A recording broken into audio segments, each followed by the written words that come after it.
Sa bawat Rusong ipinapadala sa Ukraine, laging may bantang nakaamba. Hindi ito banta mula sa Ukraine. Hindi natin pinag-uusapan ang mga drone na nagmamanman mula sa himpapawid o mga tropang Ukrainian na nag-aabang sa taguan. Hindi kita ang banta. Malapit ito sa kanilang bahay at iisa ang pinagmulan. Vladimir Putin. May isang bagay na nagtatapos. Ang mga tropang Ruso sa unahan, habang iniwan na sila ni Putin, ang bagay na iyon ay gutom. Sa ngayon, laganap ito sa buong militar ng Rusya. Iyan ang konklusyon mula sa na-intercept na tawag kung saan mismong sundalong Ruso ang nagsabing mabilis silang pumapayat dahil walang pagkain o tubig. Ang tawag na iyon na inilathala ng Pangunahing Direktorat ng Intelihensya ng Ukraine o Pangunahing Direktorat ng Intelihensya ng Ukraine sa YouTube ay nagpapakita ng militar ng Rusya na nagsisimula ng bumagsak. Nasira na ang supply chain at wala ng logistics sa maraming frontline. Ang natira na lang ay mga sundalong ipinapain ni Putin. Ngayon, mas kaunti na ang laman sa buto ng mga sundalong Ruso sa Ukraine kaysa dati. Kinumpirma ng militar na may dagdag na ebidensya ng pagbagsak ng lohistika ng hukbong Ruso. Matagal nang walang tamang pagkain at supply ang mga unit ng impanterya ayon sa Pangunahing Direktorat ng Intelihensya ng Ukraine video. Gayunpaman, mismong mga pahayag sa video ang nagpapakita ng sitwasyon sa Rusya. Sa tawag, isang Rusong mananakop ang nakikipag-usap sa isa pa at nagsimula siyang magreklamo tungkol sa kung paano halos tumigil na ang supply ng pagkain sa kanilang unit. Paano magiging maayos dito? Hindi kami kumakain o umiinom. Kapag tumagilid ako, parang di mo na ako makikita. Para lang nakasabit sa sabitan ng damit ang uniforme ko, ayon sa ulat ng UA News. Sabi ng sundalong Ruso, kahit gutom, nagagawa pa rin ng sundalong iyon na panatilihin ang madilim niyang sense of humor sa nangyari. Sabi niya, ang balbas na lang ang paraan para makilala siya ngayon dahil sobra siyang pumayat at parang anino na lang ng dati. Maaaring ngiti lang ang paraan ng ilang sundalong Ruso para makayanan ang sakit na dulot ni Putin. Pero hindi ito nakakabusog. At higit pa rito, mas lalong lumalala ang kalagayan ng mga sundalo ni Putin. Malalaman mo rin mamaya sa video na ang mga problemang ito sa supply ng pagkain ay hindi na bago. Sabi ng Pangunahing Direktorat ng Intelihensya ng Ukraine karaniwan na sa militar ng Russia na may humihinang supply ang kanilang narinig sa intercepted na tawag. Ipinapakita ng mga reklamo ang sistematikong problema sa lohistika ng hukbong Ruso at ang kakulangan ng mga komander na matugunan ang pangunahing pangangailangan ng tropa. Sinabi ng Pangunahing Direktorat ng Intelihensya ng Ukraine ang tungkol sa gutom sa buong linya ng labanan ngayon. Hindi nagkakamali ang HUR. Ang mga sundalong parang nakasabit lang ang damit ay hindi lang mga Rusong nagugutom. Sa Ukraine, kaparehong issue rin ang nangyayari sa Kharkiv ayon kay Oleksandr Borodin, tagapagsalita ng ika-3 Assault Brigade noong Marso 2025. Sinusubukan ng mga puwersa ng Russia sa Kharkiv sakupin ang lungsod ng Kupiansk sa tabi ng Oskil River. Hindi iyon maganda para sa kanila dahil hawak na ng Ukraine ang 70% ng lungsod.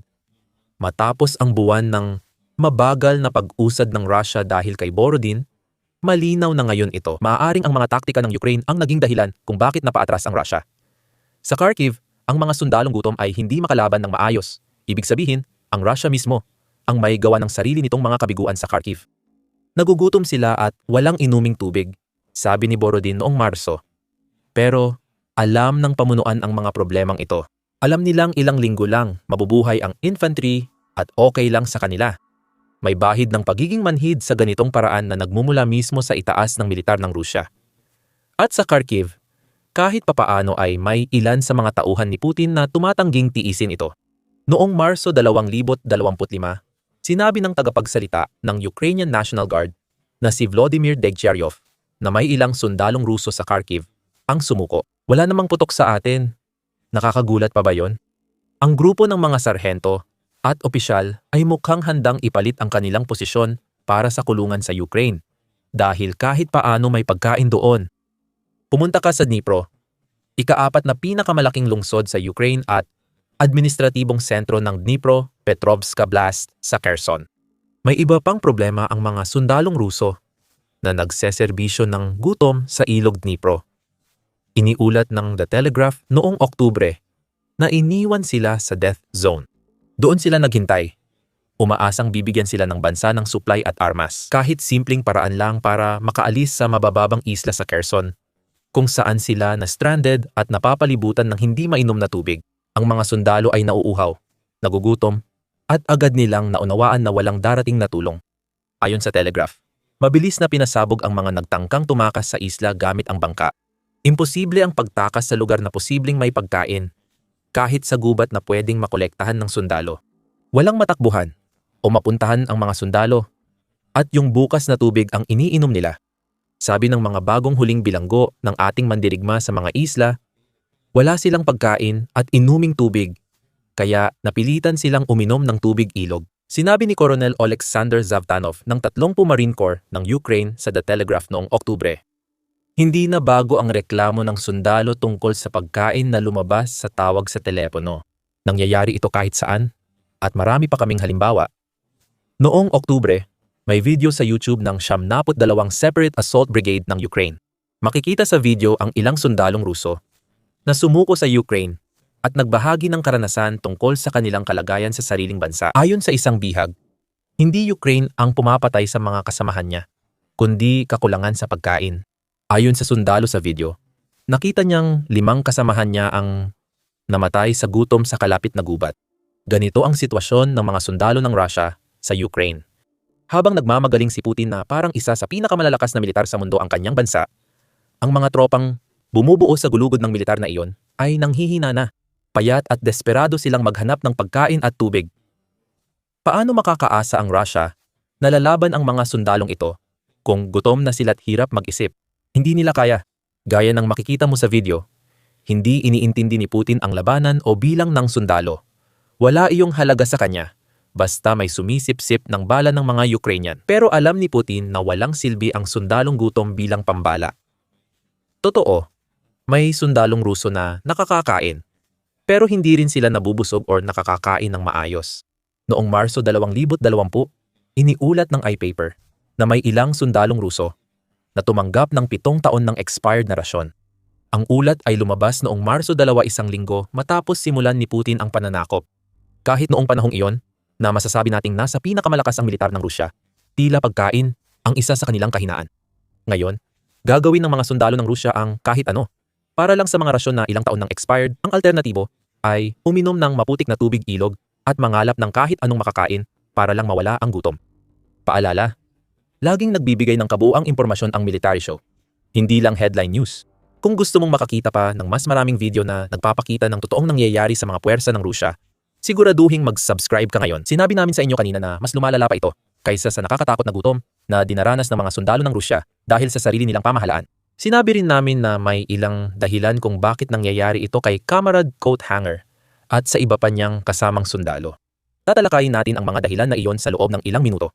Pero marahil ang pinakakakilakilabot na bagay na dapat mong malaman tungkol sa mga nagugutom na sundalo ng Rusya ay ang lubos na kawalang pakialam sa kanilang kapakanan. Hindi ito nagsimula sa Ukraine. Mas maaga pa. Maari ring sabihing ang gutom ay bahagi na ng estilo ng militar ng Rusya. Noong Oktubre 2022, iniulat ng Fortune na marami ng reklamo ang isinampa ng mga sundalong Ruso sa social media. Ang mga reklamong iyon ay sumasaklaw mula sa mahihirap na kalagayan ng pamumuhay hanggang sa lubos na kakulangan ng kagamitan at supply na kailangan para mapanatili ang mga sundalo ng Rusya. Iniulat ng outlet ang mga video sa social media ng mga conscript ng Rusya na nagpakita ng sama ng kanilang kalagayan bago pumasok sa Ukraine. Sa isang video, isang grupo ng mga bagong sundalo ang nagtipon-tipon sa isang bukirin na nagsasabing iniwan sila doon ng walang pagkain o masisilungan. Sa ibang video, makikitang napilitang matulog ang mga lalaki sa hubad na bangko o siksikan sa sahig. Nagulat din ito ng mga video ng palikurang, puno ng basura at masisikip. Maruruming tirahan na tila mga tent sa mga training facility sa Rusya. Ang mga sapilitang sundalo ay malapit ng gumugol ng kanilang mga gabi sa mga lugar na parang langit kung ikukumpara. At nandoon ang kalawang. Ipinakita ng mga sundalo ang lumang baril na halos sira na. Alam nilang kailangang magawan ng paraan para magamit. Pagpasok nila sa Ukraine, narito ang aming natutunan mula sa maagang ulat. Sa mga unang buwan pa lang ng digmaan sa Ukraine, Inihahanda na ng Russia ang mga sundalo nito para sa impyernong kalagayan na ipaparanas ni Putin sa kanila. Noong panahong iyon, hindi pa pangunahing alalahanin ng sundalong Ruso ang mga patayan na may maraming drone. Sa pagsasanay pa lang, problema na ang paghahanap ng pagkain. Inaasahan ni Putin na magtrabaho ng maghapon ang mga sundalo kahit walang pagkain o tubig, na parang nakalimutan niya ang mga pangunahing prinsipyo ng biyolohiya. Ngayon, makalipas ang 4 na taon, makikita natin na hindi pa rin nagbago ang pag-uugali ni Putin pagdating sa pagpapakain sa kanyang mga sundalo. Ang hindi nakikitang banta na pumapatay sa mga sundalong Ruso ay nakaupo sa Kremlin at mukhang hindi siya magbabago ng pag-uugali sa lalong madaling panahon. Para sa ilang sundalo ng Rusya, naging napakalaking problema na ang kakulangan ng pagkain sa unahan, kaya nahuli silang nagpaplano na gumamit ng nakakatakot na paraan para lang mabuhay.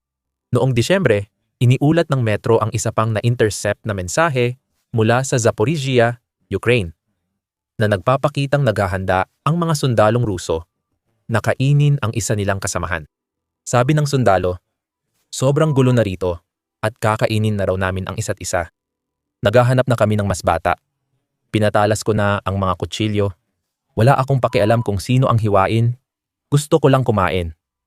Bahala na ang iba." Noong Hunyo, iniulat ng Metro na sinabi ni Pangunahing Direktorat ng Intelihensya ng Ukraine na nasabat ng Ukraine ang pag-uusap na nagpapakitang 2 linggo nang kumakain ang isang sundalong Ruso. Si Foma, isang sundalo rin, ay hindi isang kawawang mananakop na napatay sa labanan.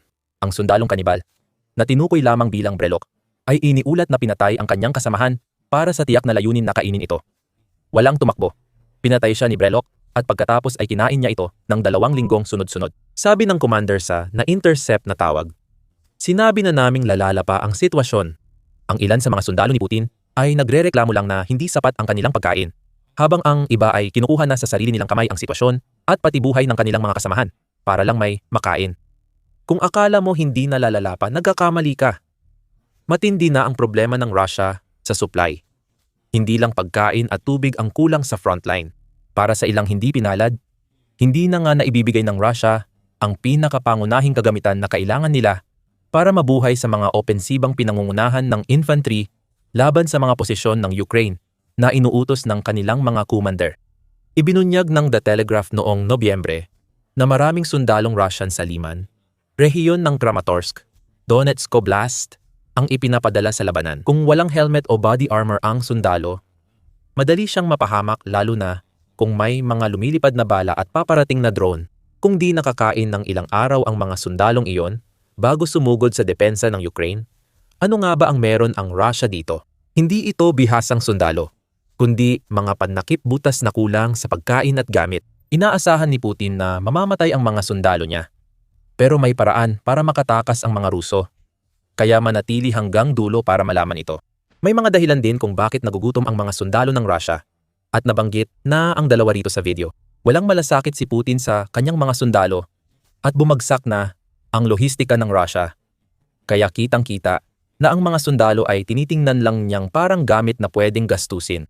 Nang ikinuwento namin sa iyo ang tungkol sa mga kondisyon ng pagsasanay na naranasan ng mga pinakaunang conscript ng Russia. Sa digmaan sa Ukraine, madalas ipinapakita ni Putin ang kawalang pakialam at paghamak sa mga sundalo ng Russia. Ipinunto ni Andriy Saber, kalihim ng ugnayang panlabas ng Ukraine, noong Hunyo, kasunod ng pahayag ni Putin na anumang lugar na marating ng sundalong Ruso ay teritoryo ng Russia. Walang pakialam si Putin sa mga sundalong Ruso na winasak ng mga drone ng Ukraine. Isa siyang mamamatay tao ng sarili niyang mga tao. Nagpadala siya ng 1,000,000 sundalong Ruso sa Ukraine sa walang kabuluhang pagdanak ng dugo, pero wala ring nakamit na estratehikong layunin. 1,000,000 sundalo, 2,000,000 paa, sabi ni Sibaya sa X. Ngayon, higit 1.24 milyon na ang sundalo, kaya 2.8 milyon na ang mga paa. Ang ganitong pahayag ni Putin ay magagawa lang ng taong hindi pinapahalagahan ang sakripisyo ng kanyang mga sundalo. Ito ay arogante, mayabang, at higit sa lahat, kakaiba. Pinupuri ni Putin ang sundalo pero pinapabayaan namang magutom sa labanan. Noong Oktubre, iniulat ng Medusa na mahigit 50,000 sundalong Ruso ang tumakas mula sa kanilang hukbo dahil sa hirap ng kalagayan sa Ukraine. Katulad ni Sabir, sinabi rin ng isang tagapagtanggol ng karapatang pantao na si Ivan Chuvolyev na bahagi ng isang organisasyon na tinatawag na Get Lost na tumutulong sa mga tumatakas na sundalo ng Russia na ang kawalang pakialam ng Russia sa kanilang mga sundalo ay nagmumula mismo sa pinakamataas na pamunuan. Ayon kay Chuvolyev, para sa mga opisyal ng Ministry of Defense, ang mga tao ay itinuturing na basura o karne lamang. Bakit ayaw ng tao lumaban sa digmaan? Kasi ayaw niyang pumatay o mamatay. Ganun kasimple, walang dapat pag-usapan pa. Ganito mag-isip si Putin. Ayos lang magutom ang mga sundalo dahil nabubuhay sila para mamatay sa kanyang layunin. Kaya hindi na niya pinapahalagahan ang pagkain o tubig para sa kanila.